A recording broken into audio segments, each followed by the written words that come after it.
మంచి రెసిపీస్ కోసం cherry chef ఛానల్ని సబ్స్క్రైబ్ చేసుకోండి. అందరికీ నమస్కారం అండి. ఈరోజు నవరాత్రుల్లో 2వ దినాన్ని పురస్కరించుకొని మీకోసము శ్రీ గాయత్రీ దేవికి ఇష్ట నైవేద్యమైన కొబ్బరన్నం రెసిపీని తీసుకొచ్చాను. అయితే లాస్ట్ టైం కూడా కొబ్బరన్నం రెసిపీ చేశాను. అయితే ఈసారి దాని రుచిని 10 పెంచేలాగా చిన్న చిన్న అడ్జస్ట్మెంట్స్ చేసి రెసిపీని మళ్ళీ మీకోసం తీసుకొచ్చాను. గాయత్రి మాతను వేదమాతగా పిలుస్తారు. తనకి ఇష్టమైన ఈ నైవేద్యాన్ని తనకి సమర్పించి మనకి విజ్ఞానాన్ని, మానసిక వికాసాన్ని దయచేయమని వేడుకుందాము. మరి ఈ వీడియోలోకి వెళ్ళిపోదామా?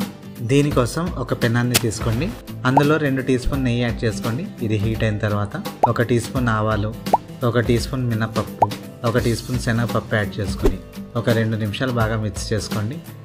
ఇప్పుడు ఒక చిటికెడు ఇంగువ, 2-3 ఎండుమిరపకాయలు, 2 రెమ్మల కరివేపాకు యాడ్ చేసుకుని మరి ఒక 2 నిమిషాలు దీన్ని మిక్స్ చేసుకోండి. ఇప్పుడు 1 కప్పు కొబ్బరి తురుముని యాడ్ చేసుకోండి. దీన్ని కూడా 2-3 నిమిషాలు బాగా మిక్స్ చేసుకోండి.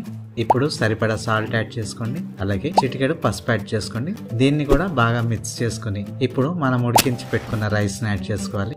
అయితే ఇక్కడ నేను రైస్ని కొబ్బరి పాలతో ఉడికించాను. 1 గ్లాసు బియ్యానికి 1 గ్లాసు కొబ్బరి పాలు, 1 గ్లాసు నీళ్లు వేసుకుని ఉడికించుకోవాలి. ఇలా ఉడికించి పెట్టుకున్న రైస్ని ఇందులో యాడ్ చేసుకోండి.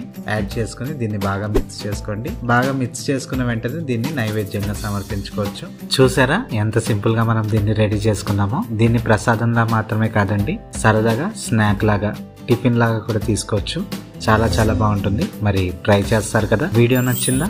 అయితే లైక్ చేయండి. ఛానల్ ఇంకా సబ్స్క్రైబ్ చేసుకోలేదా? వెంటనే సబ్స్క్రైబ్ చేసుకోండి. మీకేమన్నా రెసిపీ కావాలా? అయితే కామెంట్ చేయండి.